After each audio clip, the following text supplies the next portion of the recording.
Welcome back, everyone. It's the second semifinal of KSL number 30. In the top left of Site Delta, we do have DKZ's Dark.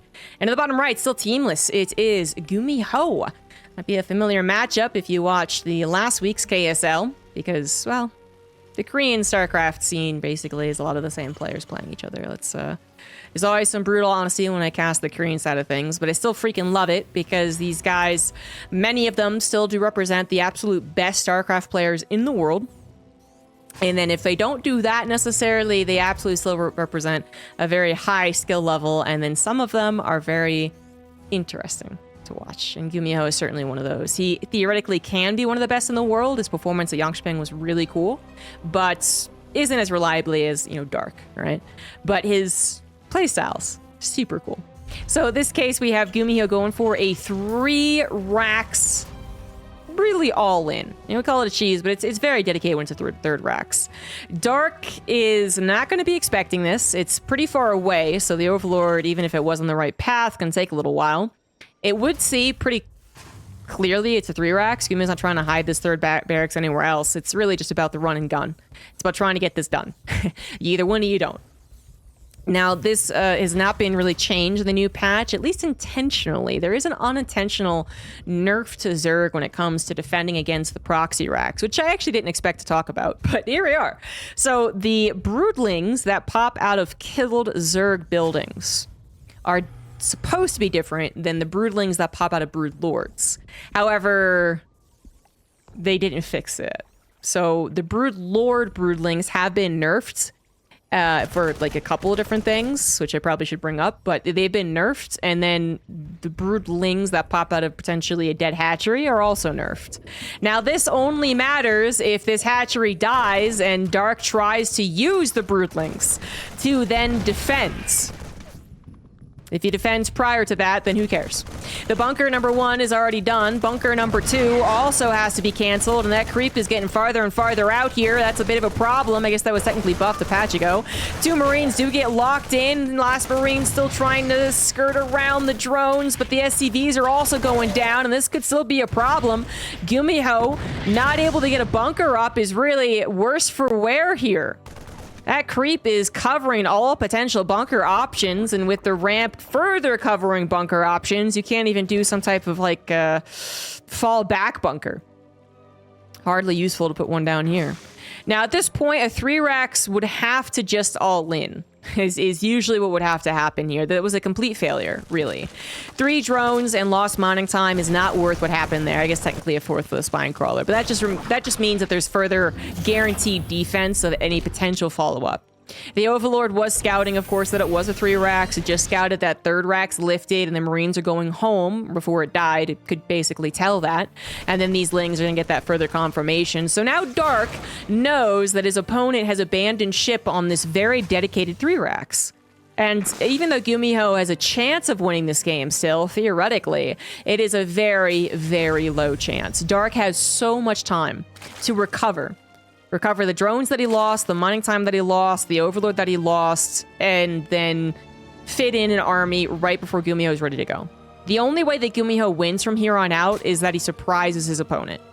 But it's very hard to surprise Zergs nowadays, I would say, after a failed 2 or 3 racks, because they've got like a checklist. They've got is it a Hellbat follow-up? Rarely in the pro games. Not so much anymore. Is it a battlecruiser follow-up? Again, rarer in the pro games, but GuMiHo would do it. Is it a battle mech follow-up? Well, that is more likely than before, perhaps, but is it something that I have to immediately worry about? No. This guy has to get some form of economy first before you can do anything at all to me, at least 1 command center. And a 2 racks, which is not as committed as the 3 racks, would have already been on a factory. And would have already been threatening maybe a creep tumor or something with the Hellions. Not much, of course, but it would have been there. The option to stay on 2 bases and go up to your gases would have been there for the 2 racks. The 3rd racks really does push off your gases, technology, and command center an extreme amount. That's why whenever Maru was trying to prove the 2 racks was an opener, not a cheese, it was 2 racks, not a 3 racks. Of course, the 3 racks is still not as all-in as the 4 racks, to be fair, but it's really not a good place to be for GuMiHo.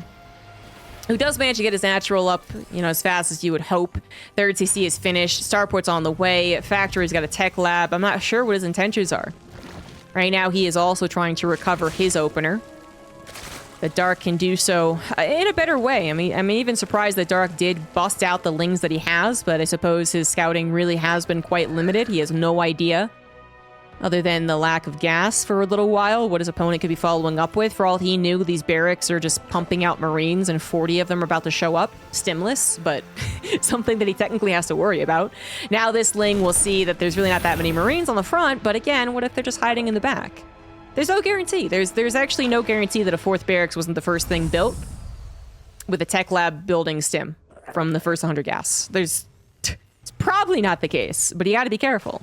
What this actually is going to be here, we finally have confirmation. It's going to be a double battlecruiser follow-up. And double battlecruiser can be the surprise, shock, and all into win that a single battlecruiser usually isn't, but not if your opponent's already going into a Spire.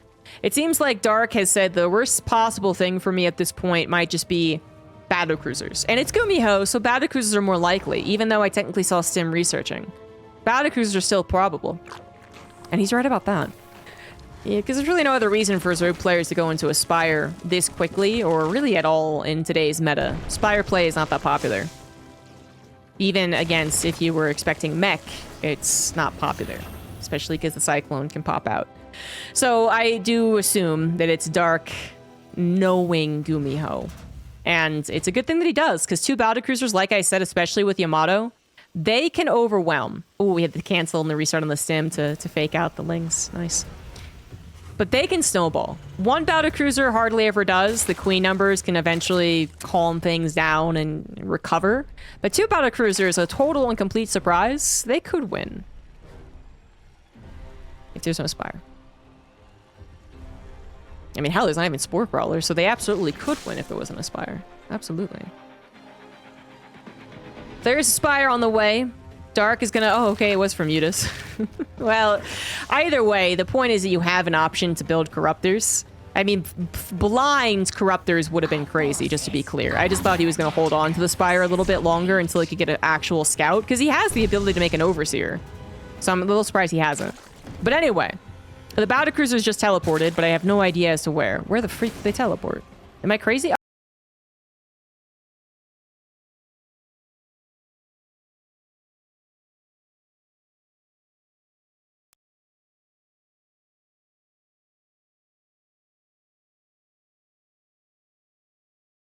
The drones being attacked. But, I mean, they did successfully hide. So that's not a factor here. That nerf isn't a factor here. They just are successfully hidden. So the Mutas are obviously seeing, hey, hey, look at that. There's a fusion core and a second starport, hey. So Corruptors should be the next thing on Dark's mind. But those battlecruisers are being awfully patient. There's also further confirmation that it's not really, wasn't really Marines and Stim. Oh no, there's the rest of the Marines. I was gonna say there should still be Marines, but Stim was late. It is done, actually. The battlecruisers finally appear. Banelings are on the front lines. Mutas are as well. And this is actually very awkward. This is indeed awkward. 2 battlecruisers and a hefty bio count will deal with Ling, Baneling, Muta. Fair enough. Muta count's about to be up to 16 or 17, so that's better, but the teleport is off cooldown. That's what you get for waiting in the top left for so long. Woo! Playing with fire a little bit there, but oh, more so playing with fire on the front lines. The Lings go for the full surround. They do miss the opportunity to get the Marines, but they get care of the Hellions. They push back the Marines, and, well, GuMiHo had the chance to pick him up and escape. It was only with 1 medevac anyway, so overall, not the attack that GuMiHo wanted. He was a little too overzealous on those front lines. Could have stayed back off creep and had much more effective map control. Battlecruisers are repaired up, and they will be crucial in the defense. As Dark maybe was thinking of trying to overwhelm at that particular point in time. Well, no, not with 2 battlecruisers still alive and running.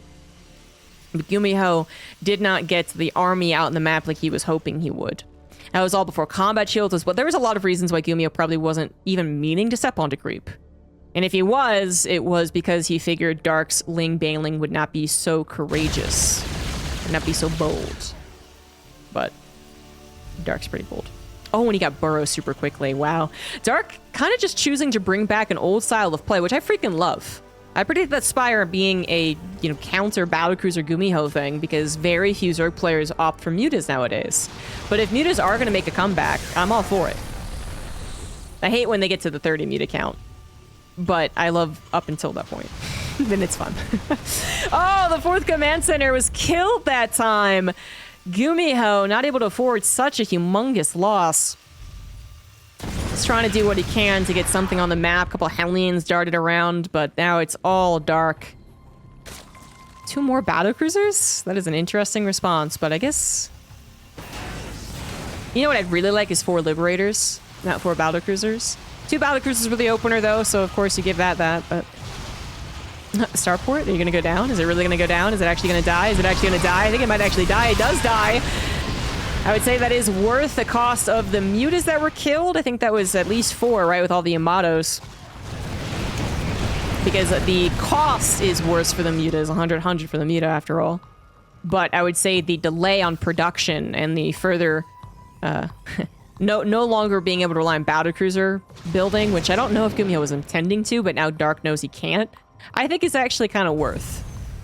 So there we have now the starport forced to move on to reactor because it no longer can build 2 medevacs single.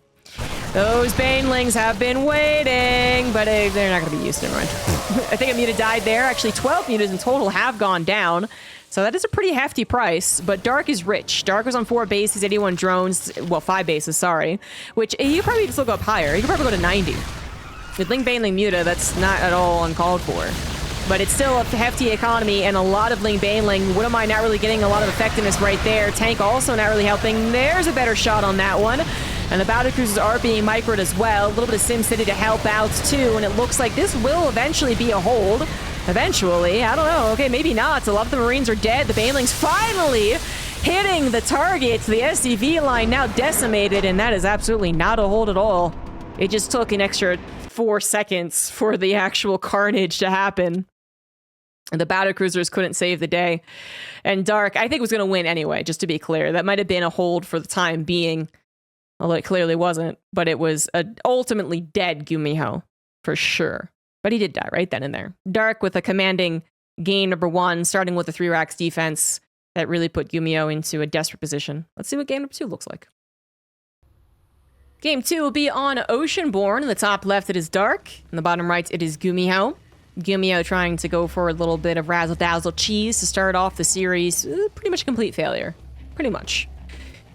But that is the way that you want to try and mix things up when you do face the same opponent over and over and over again. The GuMiHo, I don't believe, did a proxy racks cheese in their last series, last week. So, gotta mix it in. And it started off from the get-go. Can be a good idea. But it wasn't that particular case. Dark also able to cheese, of course. One of the few Zergs willing to do it, even though generally, and Dark might even agree, generally Zerg cheese is not that effective. Dark might even acknowledge that if you asked him, but he might also just kind of counter with, well, it really offsets my opponents. Like Dark is the only, I would say, kind of a, not the only oppressive Zerg, because I feel like a well-played Zerg can feel very oppressive. Serral can feel very oppressive. But I would say that Dark is the only Zerg that you really fear being punched in the face immediately. And that is an aspect that I think impacts his runs in his matches. That he can punch you in the face and other Zergs can't. And that doesn't just go for his early game cheeses. That also goes for his playstyle in the mid game, whether it's the more heavy-handed Roach approach, which I like, Roach approach, or the Ling Baneling aggressiveness that some other Zerg players would have played a little more defensive with, as shown in last game. Now, Dark has opted for a pool first in this game, but it looks like it wasn't for a cheese. Well, he could still go for something early game, but it's not for the earliest cheese, that's for sure. Might just be because he's got 3 racks, he's going to make it a lot easier for himself to not die to it, even though he did such a wonderful job in the first game. It is, in fact, a 2 racks opener, which the Overlord's about to see. The 2 racks on the front lines. Sees 1 Reaper, and there you have it. Now has to be a little worried that there's a 3rd racks, but we'll also eventually see this command center, which GuMiHo, there we go, is going to put down right then and there. 3 Reapers it will be, but then the question is, will a Marine pop out to try and chase down this Overlord?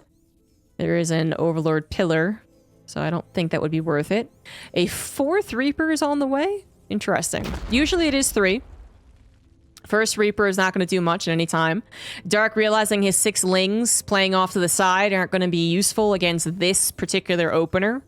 Be fine against a 1-Rex expand, but not against the wall off on the natural.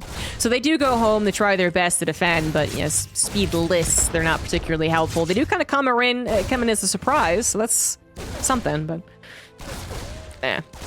GuMiHo should really, really not lose any Reapers until speed's done. The 4th Reaper is going to be a little extra oomph, but with the 3rd Queen now out, I do believe Dark will avoid any snowball. Creep Timber finally put down as well. He could have stayed for a transfuse if he was really scared, but there really isn't a reason to be. So he slaps down the Creep Timber as soon as the Reapers back off a little bit. And the game will continue as normal since we are so now used to the 2 racks forward opener. We can call it normal. The option of the 3rd building is in fact a factory. Not going to be the 4 racks. The Marines trying to get that map control, but rather, well, still a number of things. Single engineer base popping up as well. We could have an attempted 2-base attack. Oceanborn's kind of a large map looking at it. But one of the fears of the new patch with the Baneling nerf is that the Zerg is going to have a tougher time against 2 Raxes. Now, this is where the Balance Council did, in fact, address something very critical. And I think their explanation and their attempts to counterbalance was fair for this particular note in the patch. They acknowledge that the Baneling health nerf no longer gets centrifugal hooks giving it health would be problematic against an aggressive Terran. So they also made centrifugal hooks faster to research and cheaper. But I think a lot of Zerg players are crying that that's not an equivalent trait.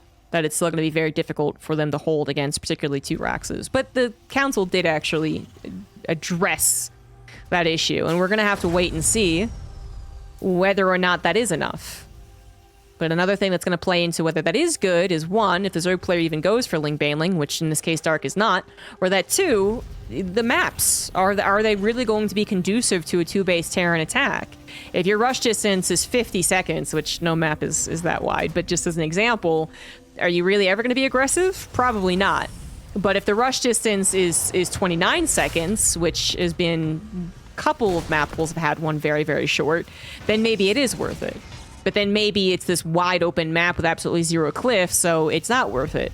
Or maybe the bigger map does have these really abusive cliffs, and so it is worth it, you know? The maps play an absolutely huge part, which is why some people have said that maybe there were just 2 changes and the map pool change would have been enough, but again, we'll see what happens. And as a reminder, just in case you forgot, 9 maps in the map pool, so these guys have been vetoing a little bit extra every time they've played. So anyway, I've just described a lot of things, but just to be super clear, GuMiHo is opting for that 2-base attack, so I wasn't just talking about it for absolutely 0 reason. Dark opting for the Roach plays, well, normal for Dark, but it's also a very good idea against 2-base attacks. It's particularly good against 2 bases. It kind of reduces the volatility, and with the Baneling nerf being a thing, it also, you know, just takes out of the equation entirely. So there's really a lot of reasons as to why a Zerg player would go for Roaches in this day and age, but especially against someone who they might figure is opting for a 2-base follow-up. It's pretty good, as long as you build. As long as you know when you build, of course. Anyone can die to a 2-base attack they don't expect. Even guys with Roaches. But I would say this is pretty good. I mean, Dark really opted first and foremost for the Roaches, maybe was fearful of the 4-Rax follow-up too, which, again, the Roaches just reduce volatility. The Roaches, you have enough, you size up the engagement. For a pro gamer, they're fairly easy to read. Ling Baneling, both negatively and positively, can go awry. It can go really well or go really poorly, depending on like a Widow Mine popping off or the Lings getting this around, right? So Roaches are just an easier, almost mathematical equation. Do I have enough? Yes, I do. And there's a little bit of this data about concaves and corrosive biles and upgrades. Sure. But Dark made sure to get Roaches first and foremost. Now he's getting upgrades, so they're really not particularly quick. They will not be affecting any of these upcoming battles.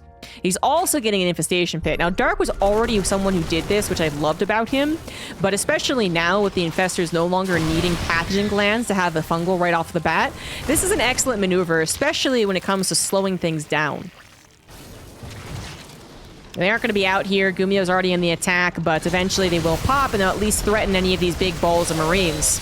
These Marines with their +1 attack, run and gun up top of those roaches, seeing opportunity. They might have misjudged a little bit, but Dark is in trouble. The roach is awfully low on health. Queen's forced to be pulled forward, but now the Marines also starting to experience some losses, and the medevac's also being targeted by the Queens. Tanks aren't involved in the fight, but they are coming forward. GuMiHo trying to take advantage of the momentum. It's a bit of a tug of war, but it's one in which Dark is managing to hold on to.